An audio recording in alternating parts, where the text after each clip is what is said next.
Everyone, good to see you all. Tonight we will continue our study of the Bhakti Shastri degree, and we're on the third book. We've covered the Nectar of Instruction, the Upanishad, and tonight we'll continue with the Nectar of Devotion. So tonight we're up to chapter 4 of the Nectar of Devotion, and chapter 4 is called Devotional Service Surpasses All Liberation, because in the previous chapters, the end of the last chapter, chapter 3, it was discussed that bhakti and mukti, does anyone remember what they mean? Bhakti and mukti. Bhakti means sense gratification. Mukti means liberation.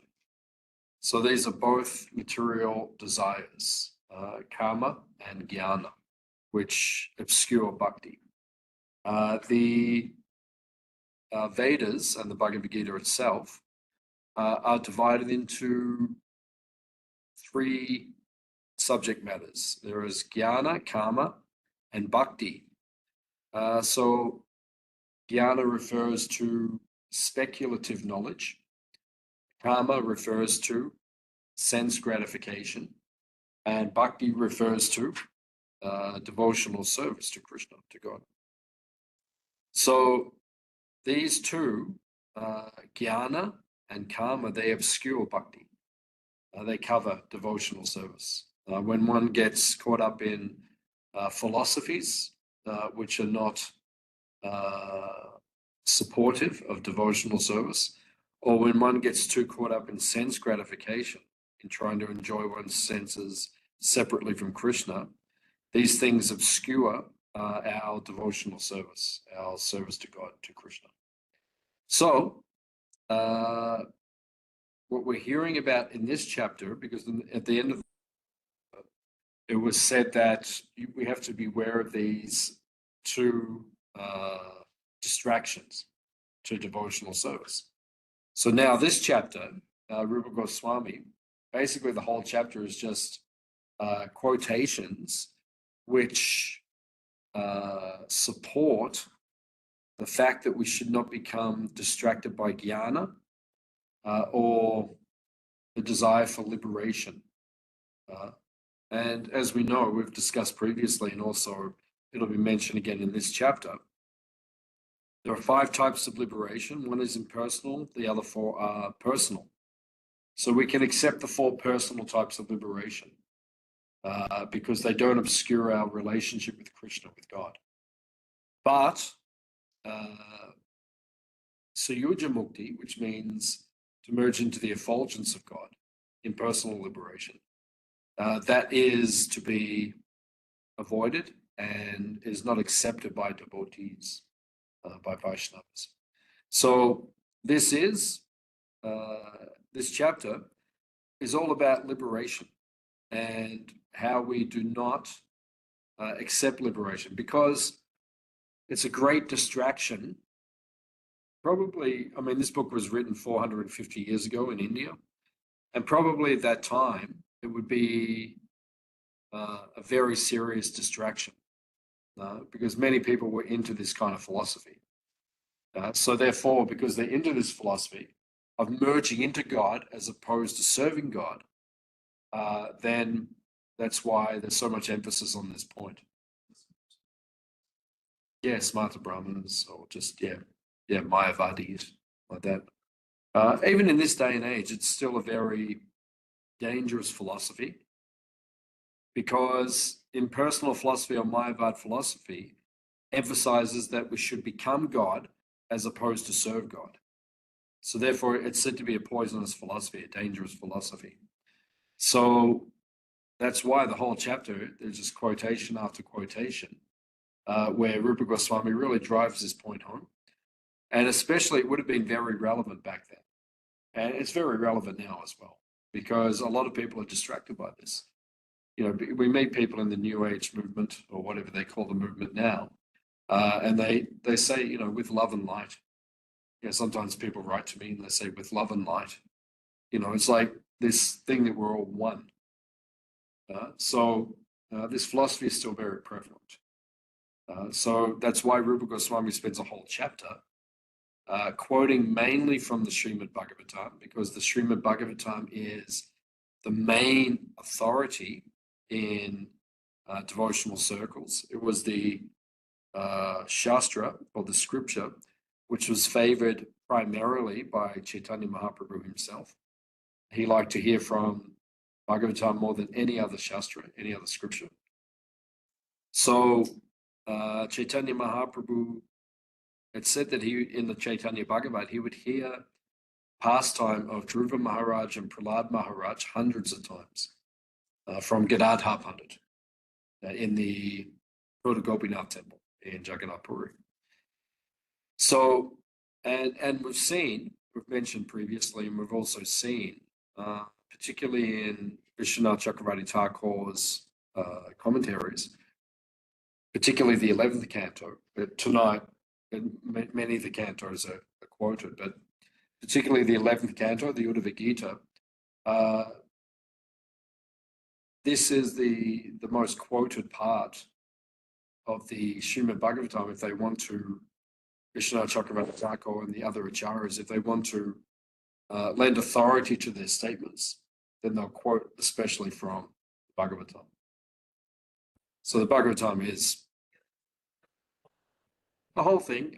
Tonight, you'll see it's many of the cantos, but the 11th canto in particular, Vishwanath Chakravarti Thakur, he really quotes that heavily when he's making points, because it's Krishna, the whole synopsis of our philosophy in the Uddhava Gita, then Krishna, so many powerful statements there. So it's quite often used as an authority. So we'll begin the chapter.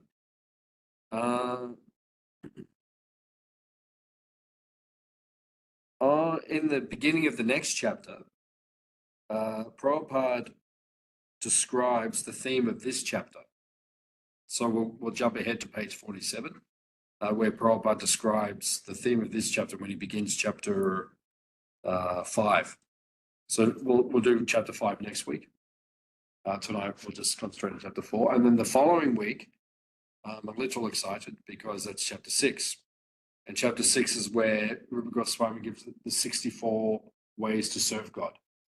The 64 items of bhakti, which will be discussed, which is, I find it very enthusing, very relishable, to study.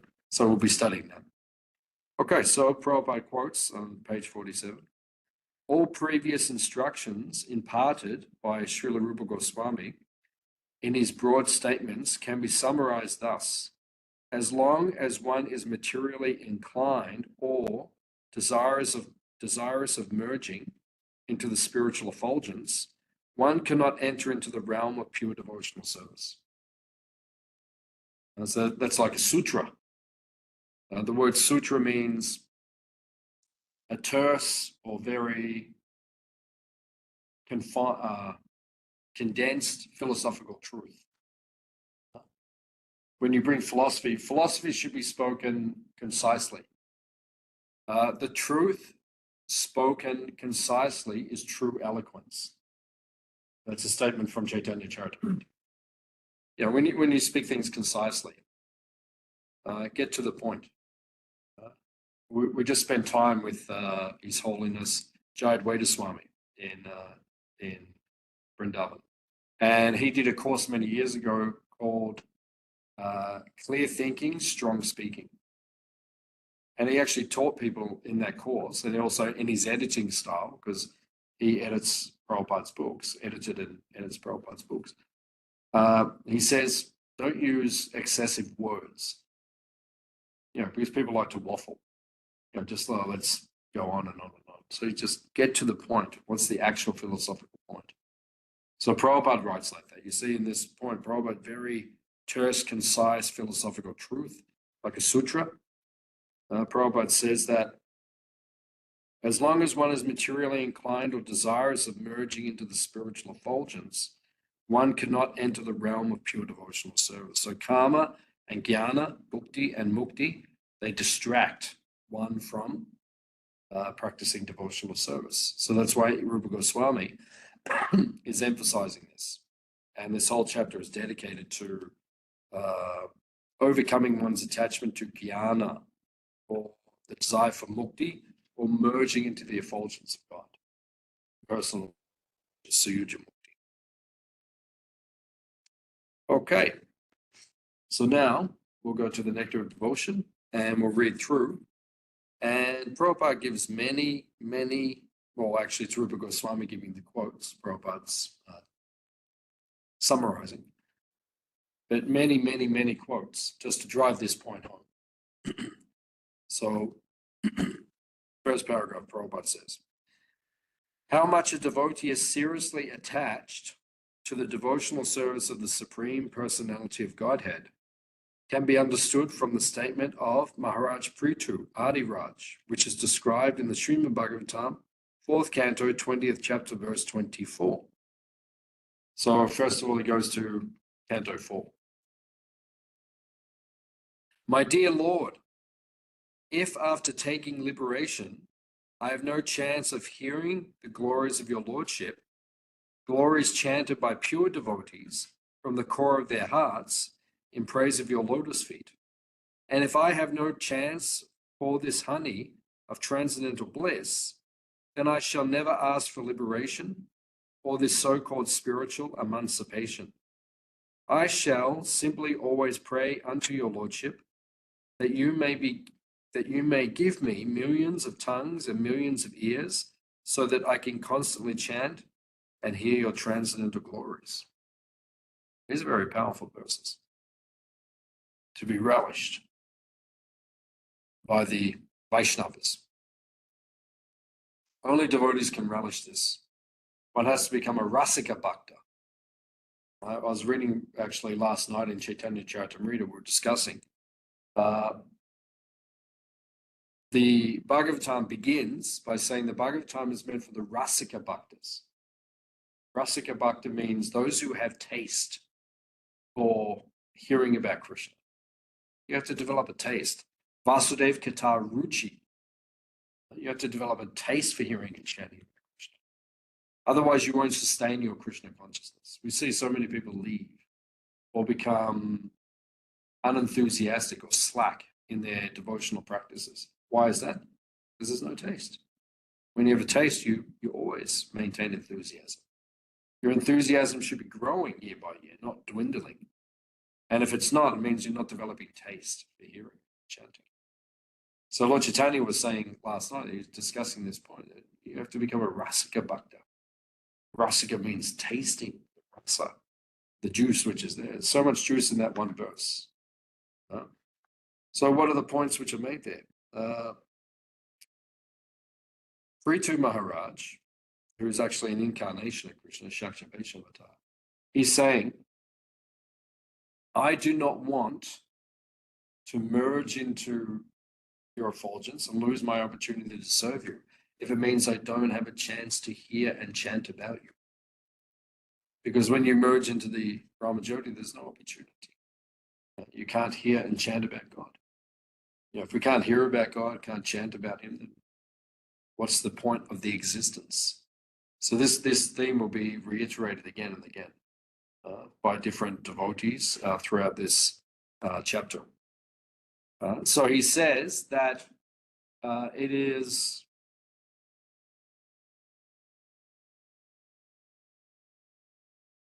if I have no chance for the honey of transcendental bliss, the sweetness, like honey, amrita. Topics about Krishna are sweet to the ear and to the heart. They attract one to Krishna. So then, by hearing and chanting about Krishna, you become attracted to Krishna. There's the sweetness within him. And the chapter actually finishes with a quote that of all the topics about Krishna, the topics of Vrindavan are the topmost. To hear about the pastimes in Sri Vrindavan, Krishna and the Brijbasis. So, as Prithu Maharaj says here, at the end of the verse,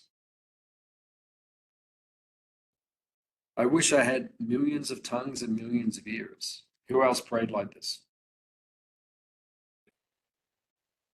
Yeah, he wrote it. Rupa Goswami is famous. There's a verse by Rupa Goswami who's compiling all of this. He says, I wish I had millions of tongues and millions of ears, because one tongue and two ears are not enough to relish all the sweetness in the two syllables, Krishna.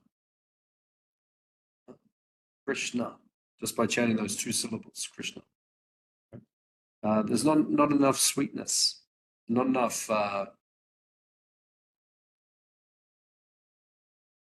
there's too much sweetness to just for one tongue and two ears to taste it all. But you need more. You need millions of tongues, millions of ears. Then you can fully relish all the taste about Krishna, about God. So this is the opening verse, very powerful, very sweet verse. One thing that I like is that these acharyas like Rupa Goswami, they can just pick any verse out of the 18,000 verses of the Srimad Bhagavatam. Like I wouldn't even know where this verse is. It'd take me months to find these verses. Yeah, if I had to write, someone said to me, write a chapter all about this topic, it'd take a month, and you'd have to use your computer. And they just 450 years ago, sitting under a tree, were just pulling out these different verses. From 18. I mean, what sort of intelligence, divine intelligence, do these personalities have? They can do this. So, Prabhupada says in the second paragraph, the impersonalists desire to merge into the existence of the Supreme, but without keeping their individuality, they have no chance of hearing and chanting the glories of the Supreme Lord. So, why don't we want to merge into the effulgence, the Brahmajyoti, the spiritual light emanating from Krishna, from God? Because you lose your individuality.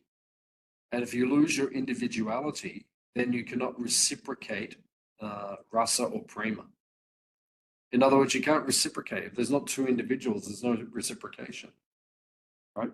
If we all merge into each other, we're not reciprocating anymore. So therefore, we don't want to lose our individuality. That's why for a devotee, as it'll be mentioned in this chapter, it is detestable. Devotee just does not want to merge into Krishna because you lose your opportunity to serve him. You're not an individual anymore. And then you can't exchange with the original person, the supreme person. So that's why it is detestable for a devotee. Third paragraph. A similar statement is found in the Bhagavatam 5th canto, 14th chapter, verse 44. Shukadeva Goswami addresses Parikshit Maharaj and says, the great soul, King Bharata, was so much attached to the service of the lotus feet of Krishna that he very easily gave up his lordship over the earthly planet and affection for his children, society, friends, royal opulence, and beautiful wife. He was so very lucky that the goddess of fortune was pleased to offer him all kinds of material concessions, but he never accepted any of these material opulences. So this gives us another actually, this is in relation more to karma or to bhakti, sense gratification, that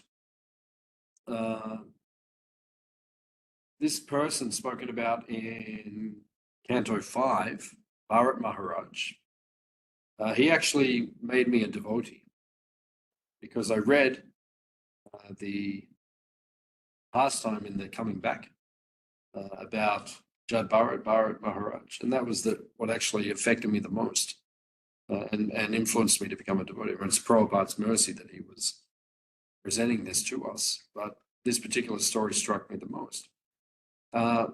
What is unique about him, about Bharat Maharaj, he was the king of the world.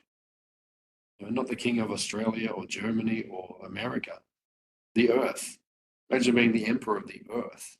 That's who he was. He was the emperor. That they named the earth or India after him, Bharatvarsha.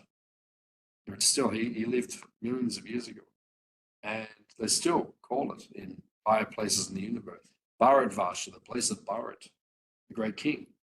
So Bharat Maharaj, he was the king of the earth, and he walked away from the whole thing, went to the forest and just focused on service to God, service to Krishna, right? Which is extraordinary, because that's not an easy thing to do. Right? Most people find that very difficult, to walk away from material attachments. But he's so powerful. He gave up all the, much more than what we would give up. We actually don't have much to give up. We just have to give up our blue couch and, and our gardenias, just a few things. We don't have like a lot to give up, but Bharat Maharaj, he's giving up the kingdom of the earth. He had palaces and chariots and an elephant army. So much opulence. So incredibly opulent. When you go to India and you visit some of these old palaces and things, and you see the opulence that was there previously, and imagine like what Hastinapur must have been like. These great cities, capitals. They were so opulent. And he just walked away, went to the forest. Same thing happened with Pandu. Pandu was the father of Arjuna, Yudhishthira, Bhima, Nakul, and Sahadev. He conquered the earth, and then he said to the Brahmanas, the holy men, he said, "You take care of things." He said, "I'll go to the forest." He said, "Call me if there's problems. I'll come out and fix everything up if you need something done." But he just left, conquered everything, became the emperor, and then went to the forest. Because he didn't want to be distracted by material things. Everyone's distracted by material things, especially now. Everyone's so distracted by material opulence, because we're living in the most comfortable era of history. And people are distracted by all of these things. So he just left it all, just walked away. So this one's more about karma, giving up karma. But we have to give up both, karma and jnana, bhukti and mukti, sense gratification and philosophical speculation. Both must be. Top of page 60, a similar verse. 40. Sorry. Maybe I should go and get a checkup. Yeah. Maybe I should. Yeah, maybe the glasses are not working in. Looks like 60. Maybe it's 40. A similar verse is found in the 8th canto, 3rd chapter of Srimad Bhagavatam, verse 20. Gajendra says there, so there's another famous part of the Bhagavatam, Gajendra Moksha. Gajendra was an elephant. In our teachings, the elephants talk. Hey, not the most amazing. In our teachings, elephants talk. Yeah. Yeah, it's not the most outrageous thing you've heard in your life. No, it was here. Gajendra, yeah. My dear Lord, I have no experience of the transcendental bliss derived from your devotional service. So therefore, I have asked from you some favor. But I know that persons who are pure devotees and have, by serving the lotus feet of great souls, become freed from all material desires, are always merged in the ocean of transcendental bliss, and as such, are always satisfied simply by glorifying your auspicious characteristics. For them, there is nothing else to aspire for or to pray for. It's another beautiful verse. Now, these are exquisite verses. For one who has a taste, these are exquisite. So, for one who has experienced the taste of hearing and chanting about Krishna, then all material desires just become insignificant. This is also spoken about in the Shad Goswami Ashtika, the prayers by Srinivasacharya to the 6 Goswamis of Vrindavan. It says that because they're I'm Rupa Goswami, is one of those 6 Goswamis. It says that they gave up everything to go to Vrindavan and to live as mendicants. It says the Sanskrit is tuchjavat. Tuchjavat. Tuchjavat means like Dinabandha Prabhu, when he explains this, he says like tuchja, like tuchta, like I give it up, I spit on it, I give it away. Tuchjavat. You know, no attachment to this world. And they were also wealthy. You know, Rupa and Sanat, they were wealthy. Raghunath was wealthy. You know, and Jiva was wealthy because he was their nephew. Like they were well-placed people. And they just gave it up as insignificant. Yeah, Tuchjavat. There's also the famous story of Sanatana Goswami. We just spent time with Sanatana Goswami in Vrindavan. We went to his samadhi on Gopanim and chanted for an hour with him. It's very powerful. That's one of the most powerful things I experienced while I was there in Vrindavan. And Sanatana Goswami, there's a famous story that he had a sparshamani. A sparshamani means a touchstone. You touch it to something. You hear about this in old teachings. A stone, they touch it to something and turns things into gold. I think the story of Midas, and you might have heard of these stories. Yeah. So it's there in cross cultures. It's in different cultures. It speaks about the same thing. So he had a sparshamani. He had this stone that you touch to something and turns it into gold. So he had it. And then someone heard he had it, so they came to him. Said, "Oh, you know, Swamiji, we hear that you have this sparshamani." He said, "Yes." He said, "Can I have it? Will you give it to me?" He said, "Yeah." He said, "Where is it?" He said, "I think I left it over there in the garbage, like everywhere, just piles of leaves and refuse, just over there somewhere." He said, "Really?" He goes over, digs around and finds it. He goes, "Is this it?" Said, "Yeah, you can have it." So he goes off, he can't believe it. Son Goswami's giving him this sparshamani. You know, just touch it to something, it turns into gold. So he's walking away, and then after some time, he thinks, "Why would he just give it to me? Why would he just give it to me? Like he must have something even more precious. If he's just giving something so valuable away." So he comes back, and he says, "Swamiji, why would you do that?" And he said, "Well, I have something much more precious." He said, "Well, give that to me." He said, "I will, but you have to put the sparshamani back where you found it. If you let go of that, then I'll give you the more valuable thing." So then he went, he put it back and then covered it back up, and then he came back. He said, "Now, please give it to me." He said, "Hare Krishna, Krishna Krishna, Hare Hare, Hare Rama, Rama Rama, Hare Hare." Take this Maha Mantra, the names of God. Nama Chintamani Krishnas. Chintamani means thought conscious, wish fulfilling. This holy name of Krishna, this Maha Mantra, can fulfill all of your spiritual desires. Chaitanya Rasa Vigraha means the holy name is Krishna. It is not different. So when you chant the holy name, it is non-different from Krishna. So it can give you much more than material things, just gold. It can, you chant the names of God, Hare Krishna,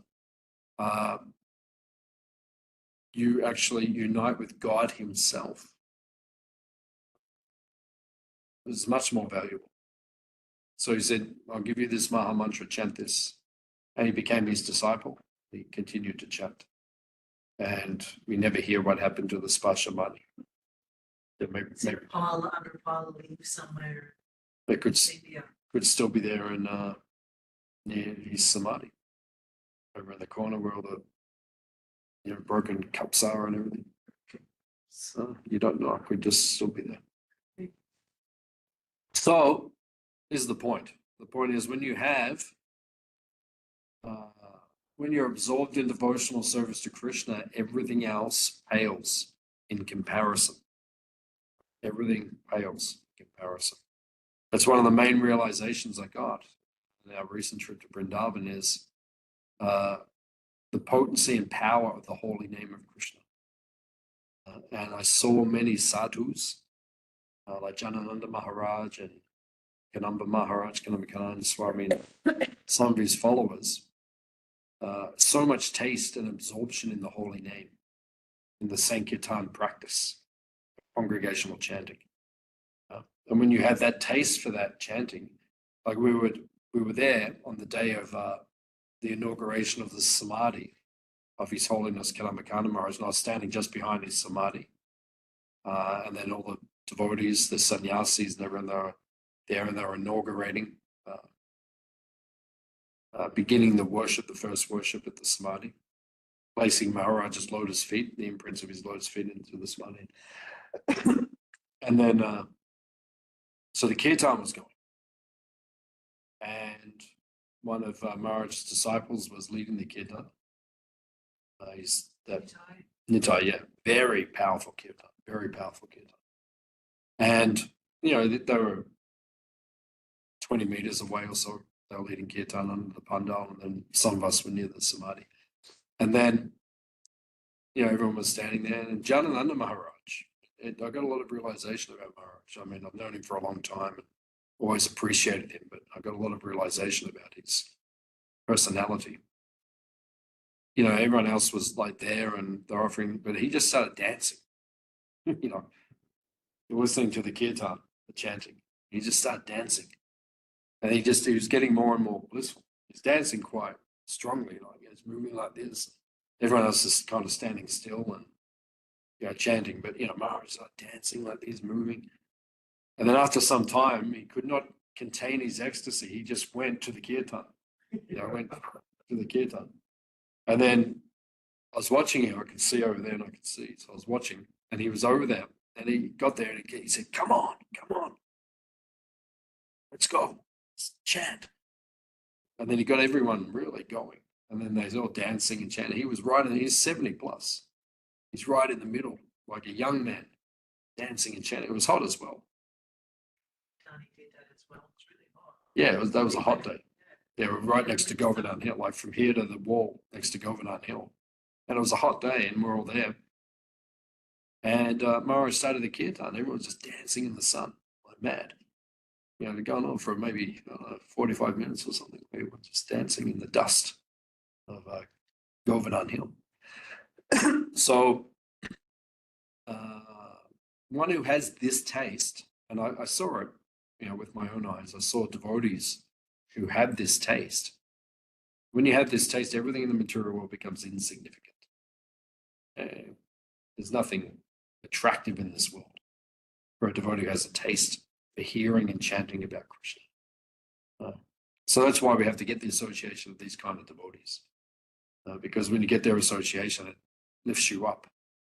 And it shows you, oh, actually, there is something much higher, something much greater.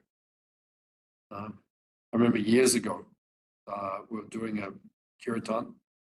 It was one of the festivals. Can't remember which festival it was, but and Korma Prabhu, who was also a great kirtan leader, he was leading very enthusiastic kirtan, and you know everyone was dancing and chanting and very absorbed. And then he leaned back to us while in the middle of the kirtan. He leaned back and he said, "Sex life pales compared to this." Right? That was his realization, because I think he just had another child or something. Compared to service to Krishna, even the greatest pleasures in this world, they pale in comparison.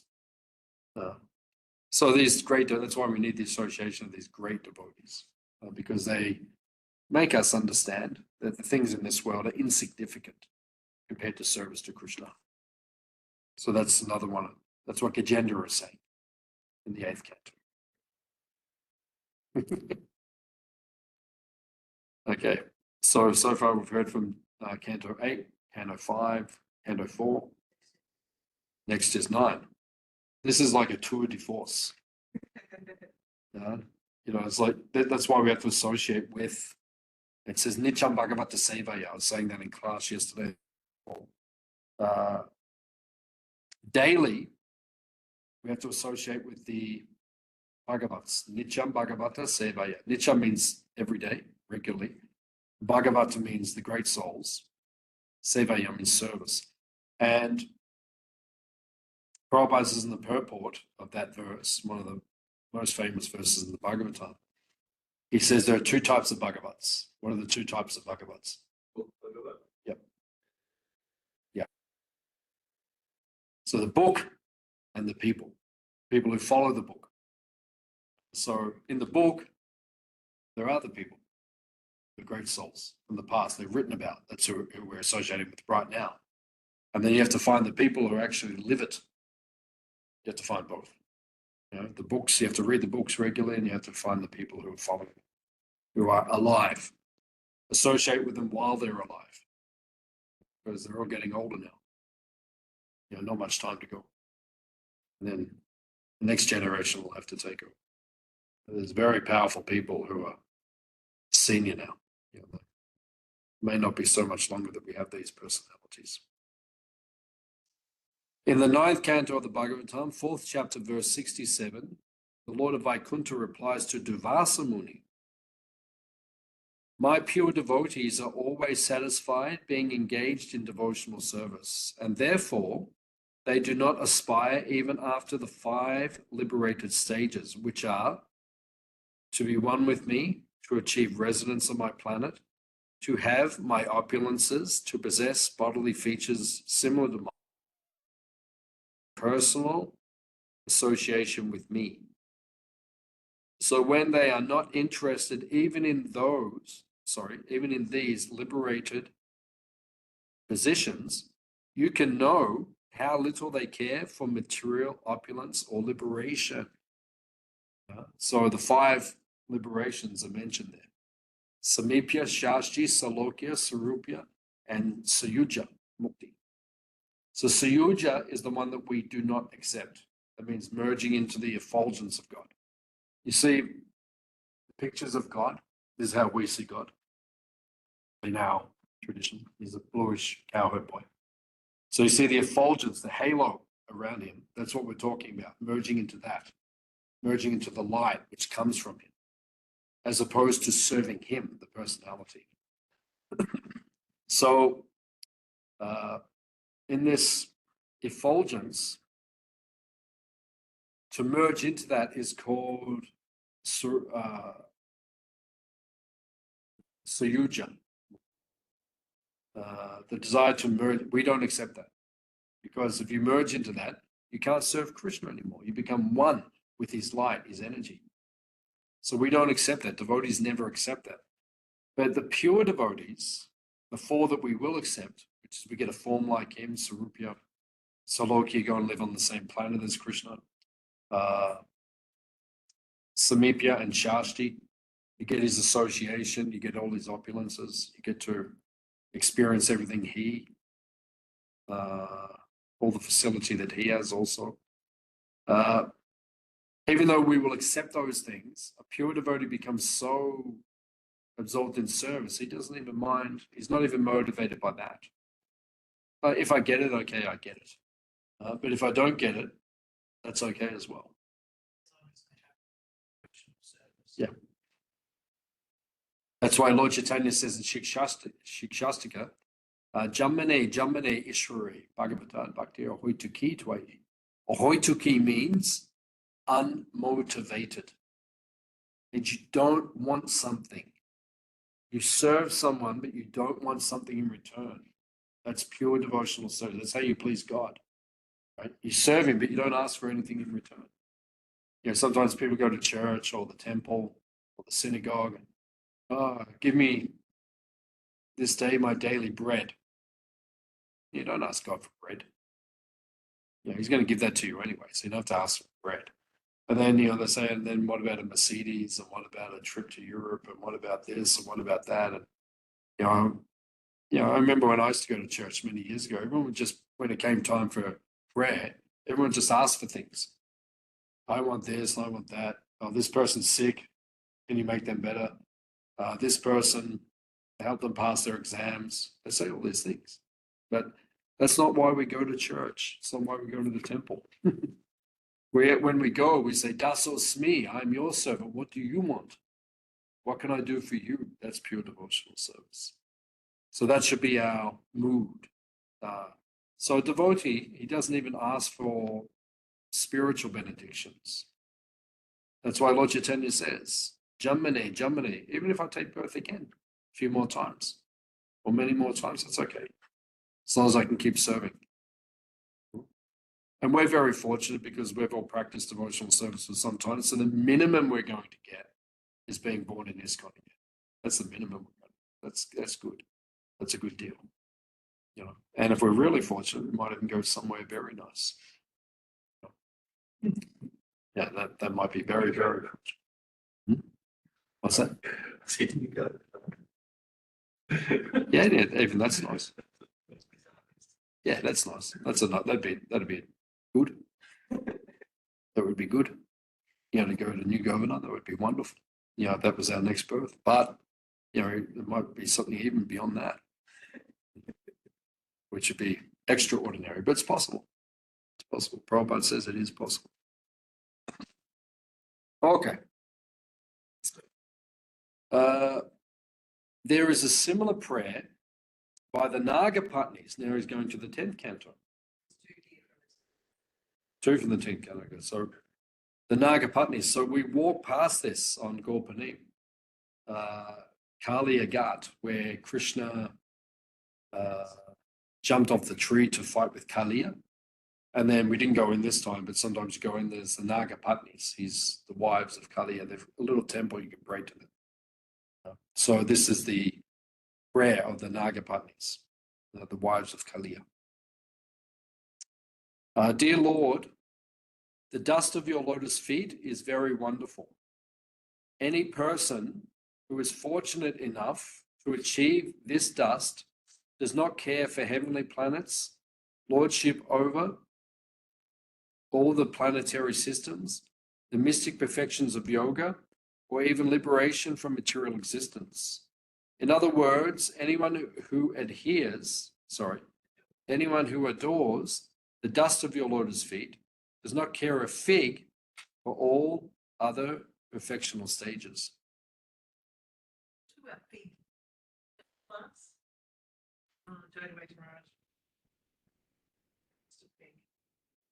Okay. Yeah, this is Old English. So Prabhupada was educated in Scotch College and in Calcutta, and yeah, he do not give. It's like an Old English saying. We do not give a fig for this or that. Something very significant. Yeah. So Prabhupada, he writes like that. It's very nice. Old English. Devotees do not give a fig for all other perfectional stages. So if you look at the list here, there's very alluring offerings which are made by this material energy. The heavenly planets. There are planets which are far beyond this planet. Planets where people are much more beautiful and the weather is much better and standard of living is much higher and people don't get old. So you're strong for your whole life, thousands of years. It's called swaga, heavenly planets. So, you know, much greater. So even that, the devotee is not even attracted to that. You know, even that we're not attracted to. That's how we should become. And we just want to serve Krishna. We don't even want to go to swaga. And then lordship over the planetary systems. Like Dhruva Maharaj. He became not just the king of this planet, but the king of the universe. That's powerful. It means you can go to any of the planet. You own all the planets. Imagine that. You go to the planets here, they're much better than this planet. And you can go to all of them. You can have a holiday. We say, I want to go on a holiday, we'll go to Bali. But they can say, I want to go to that planet. And so there's some beautiful planet. You can go to that planet, or you can go to that planet, or, you know, where do you want to go? Yeah, he lives there. Yeah, with Varmana Dave. Yeah. Oh no, sorry. Varman is with Indra. Yeah, he's with Indra. Yeah, he's with Indra on his planet. But yeah, Dhruva's there. And Prahlad, where's Prahlad Maharaj? He might be with Dhruva on Dhruva's planet. Is that the one that doesn't get affected during the annihilation? Yeah, it's also the North Star, which you see in the Northern Hemisphere. It's a fixed star, and the rest of the universe is going around it. They're called the pole star, which that's how they work out when they're sailing, because it never moves. It doesn't get Annihilated. Yeah. Yep. And mystic perfections of yoga. The reason we're not attracted by these things is because when we don't really have the ability to even get them. But there are mystical powers that you can develop, you know, where you can. Prabhupada even said when he was young, there was a yogi who visited his father's house, and he said, "What do you want to eat?" And someone said, "Oh, pomegranates from Afghanistan." And then they went into the next room, and there was a branch on the table with pomegranates on it. So the yogi had reached over to Afghanistan and brought the pomegranates and left them in the next room. So, you know, these powers exist. Yeah, he walked all the way there and then came back. Walking on, Prabhupada said that there was a man who used to walk across the country when he was younger. Okay. Yeah. And he's Prabhupada said, "What's the use? You pay one price to the boatman, he takes you." Mm. It's just waste of time. So many years in the Himalayas Mm. for perfecting income, make a cheap show. Mm. Pay one price to the boatman, he will take you. Mm. Yeah, so all these, they're called cities, where you develop powers. Yeah, so it's very alluring. That's so alluring to us because, you know, take a lot for us to get these powers. So in the beginning. Yeah, some of the powers. Yeah, so for someone who's a devotee, even the powers are not attractive. They just become absorbed in devotional service to Krishna. And then liberation, which is the greatest boon that you get out of this world. All the suffering, you leave it behind. Even that's not attractive to devotees. They become so absorbed in service to Krishna. So the next verse from Canto 10 is from the 87th chapter, verse 21, where in the Shrutis, the personified Vedas, pray to the Lord as follows. That's one of my favorite chapters from the Krishna book, the prayers of the personified Vedas. It's a very powerful chapter. So a lot of powerful philosophy in that chapter. Dear Lord, it is very difficult to understand spiritual knowledge. Your appearance here, just as you are, is to explain to us this most difficult subject of knowledge of the spirit.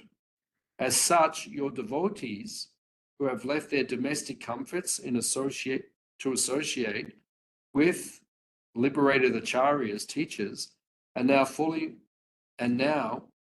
merged in the devotional service of your lordship, and thus they do not care for any so-called liberation. So interesting, they make the point, and this is mentioned in Bhagavatam. How do we give up our attachments to this world? How do we give it up?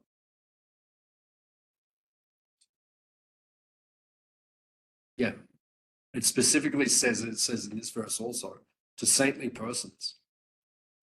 When you become attached to saintly persons, your material desires disappear. So you have to develop attachment to saintly persons. And Jonathan Morris said in one of his talks while we're there, it might have been at Govardhan, I think, he was telling a story. And he said that one who becomes attached to the fulfilling the order of the spiritual master, all his material desires will disappear. So it means when we become attached to the saintly people and their instructions, then all your material desires will be overcome. So that is the secret of how to overcome your attachments in this world. Because we need to overcome that. That's what this whole chapter is about, giving up your attachments. So how do you do that? You have to become more attached to the saintly people and their instructions. And then you'll easily give up your attachments in this material world.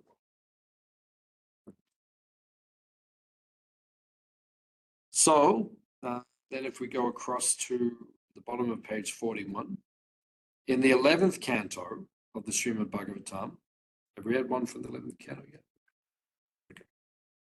So this is the Uddhava Gita, which is very, very powerful.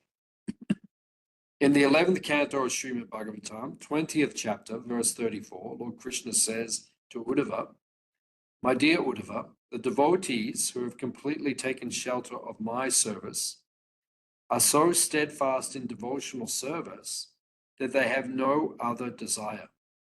Even if they are offered the 4 kinds of spiritual opulences, they will refuse to accept them. So what to speak of their desiring anything else in this material world?" Krishna himself saying this. Yeah, Krishna himself is saying to Uddhava. So he's summarizing all the previous teachers in the Bhagavatam. That if you develop a desire to perform devotional service, you just give up all your other material attachments. Yeah, Rupa Goswami, there's a famous verse by Rupa Goswami. And he says, "My dear friend, if you are attached to anything in this world, do not go to the bank of the Jamuna near Keshigat. Because if you see Lord Krishna playing his flute there, Sri Banga Lalita, threefold bending flute player, he said all of your material attachments will disappear." So he says, if you are attached to this world, do not go to Vrindavan. It's a dangerous place. Because, he says Keshigat. That's right, in Keshigat. Yeah, just around the corner. Where he plays the flute, yeah. So he says on the bank of the Jamuna, don't go there, because if you see him, you'll lose all your desires. You'll be finished. Everything will disappear. And then Burujam Prabhu, he's got that picture. It's his favorite picture. It's on the front cover of that first book that he wrote about the unveiling his lotus feet. Yeah, that picture of Krishna, that picture, he always keeps that. You see in his office or his room. He always has that picture, and he says that's the picture he meditates on when he meditates on that verse. Don't go and see that person. And he said one time he was at his desk and he was writing one of his books or something. And he just had this feeling there was someone in the room with him. And then he turned around and he looked at the picture and he said the picture was looking at him. Yeah, he said it was like he was looking at him. It's like he's looking at us. Yeah. Just so we don't always see it like that because we don't have the vision. But when you become purified, then the pictures can come to life. So this chapter 4, we can't even read all the verses because Swami just quotes verse after verse, verse after verse. Why? Because he's trying to drive home the point. So he just keeps giving us verses. It's like a, how would you say it? What's the word? Yeah, like a tsunami of verses. Like here, there's this reference. Here's this. That's what an Uttama Adhikari is. someone who has faith but can substantiate his faith by quoting the Shastra. Shivaram Swami is like this. Yeah, people are doing this again and again, another verse and another verse. You know, I'm not like that. I can't quote verse after verse after verse to substantiate the point. But these advanced stories, the Burridampa and the others, David Marita Swami, they can do this. It's another verse, another, just to substantiate the point. So that's what Rupa Goswami is doing. So by the end of the chapter, you'll just think, okay, I surrender. There's nothing more to be said. It's like Prabhupada in the Bhagavad Gita, quoting, Again and again and again. financially sensitive. Yeah, so page 45, the very bottom, so Prabhupada makes a final point. Rupa Goswami makes a final point, which is very beautiful. Out of many kinds of devotees of the Supreme Personality of Godhead, the one who is attracted to the original form of the Lord, Krishna in Vrindavan, is to be the foremost, first class devotee. Such a devotee is never attracted by the opulence of Vaikuntha or even of Dwaraka, the royal city where Krishna ruled. The conclusion of Sri Rupa Goswami is that the devotees who are attracted by the pastimes of the Lord of Gokul or Vrindavan are the topmost devotees. And then Prabhupada, there's a note at the bottom. Vrindavan is a transcendental place where Krishna enjoys his eternal pastimes as a boy and is considered the topmost sphere in all existence. When this Vrindavan is exhibited in the material world, the place is known as Gokul, and in the spiritual world, it is called Goloka or Goloka Vrindavan. So, Rupa Goswami and Prabhupada, they're making this final point that for someone who's attracted to Vrindavan and attracted to the Brij Basis, even Dwarka and Vaikuntha, they're not attractive. Even other parts of the spiritual world are not attractive. That's how attached. Because when Krishna left Vrindavan, the Brij Basis would not leave. They stayed. They said, no, you come here. They said, you come. Right? You can go outside of Vrindavan, that's your choice, but we will not. We will stay in Vrindavan. Right? You go, but we will stay. And you have to come back here. And Krishna actually did, even though in the Bhagavatam it's not mentioned that he went back, but he did go back. The Acharya's comment, Vishnu Chakravarti Thakur, he went back regularly, actually. And actually for Radharani, it actually says he went back every day. They go to Kurukshetra on the solar eclipse. And they feel like they haven't a long, long time. But is that the only time they left Vrindavan? Yeah, possibly. Yeah, possibly. It's multifaceted, all of this. You know, when we studied the 10th canto a number of years ago, it's multifaceted. The Krishna goes to Dwarka. The queens in Dwarka are actually expansions of the gopis. So in one sense, the gopis are there. In another sense, the gopis actually go and visit one time. They go to Dwarka one time, they visit. And you know Tilak? Tilak is called Gopi Chandan. So Tilak comes from outside of Dwarka, and it comes from a place where the gopis came outside of Dwarka and they cried. And their tears mixed with that earth. And that earth is the mud that we put on when we put Tilak on. That's Tilak, Gopi Chandan. That's why it's called Gopi Chandan, because the gopis cried at that place outside of Dwarka. And Krishna actually came out of Dwarka when he heard they were there. So it's multifaceted, all of this. Krishna doesn't leave Vrindavan, but he appears to leave Vrindavan, but he comes back every day, but they feel like they don't see him. And then he comes as the bumblebee in the Brahmara Gita. And then it says that he actually returns and he dances the whole night of Lord Brahma with them in a rasa dance. And then they feel like pacified. So it's multifaceted, all so many different layers. So yeah. But it seemed like everyone from Vrindavan went to Kurukshetra. Yeah, they all went. Is that because of the solar eclipse? But even that, Krishna Chakravarti Thakur says the forms that went there were like expansions. Okay, like Krishna. Yeah. They're like expansions. So it's very intricate. But the main point is that for the bridge buses, and Rupa Goswami, because he is a bridge bussy and Prabhupada is also, they're making the point that for the bridge buses, even Dwarka, or other places where Krishna is not enough. They lose desire for everything except for Krishna and Vrindavan. Because it's only in Vrindavan where he's carefree, fully fancy free, Yeah. boy, size, pregnancies. Yeah. Good changes.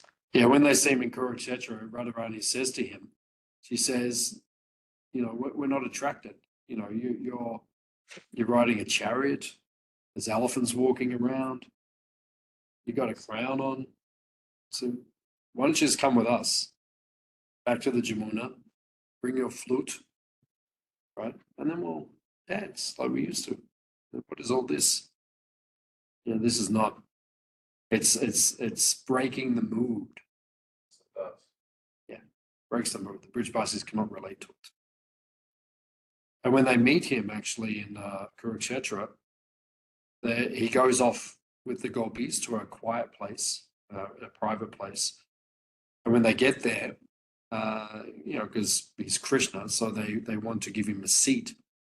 So the only thing they have is their veils, their, what do you call it? The upper, like a dupada. So they get that, or a chadar or something, they put that on the ground. They make a sitting place. And for Krishna, that's the most opulent sitting place, more opulent than his thrones and everything. And then he sits with them.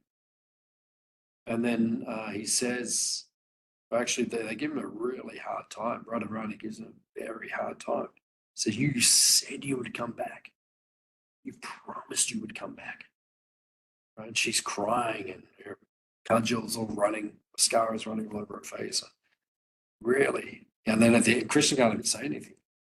And at the end, he said, well, you can leave. You're all sitting here with me and you're just telling me everything that I've done wrong. But you can leave. Happens in the spiritual world too. Yeah. They said, you can leave. And then they just look at him. They say, well, we can't leave. Because even if we're not with you, all we do is think about you. And when we're with you, we think about you. So it's like there is no escape.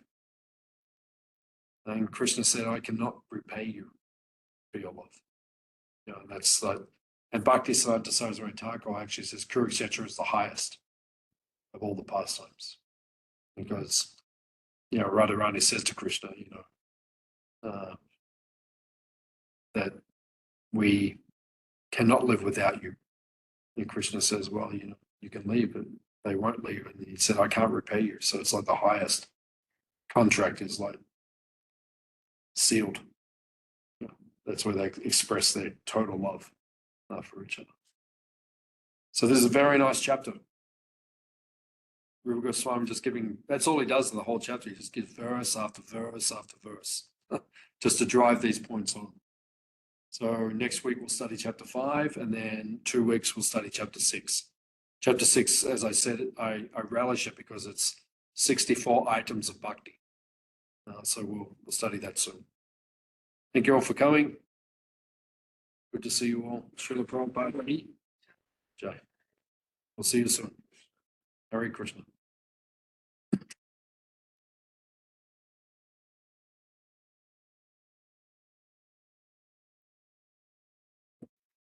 Pretty good.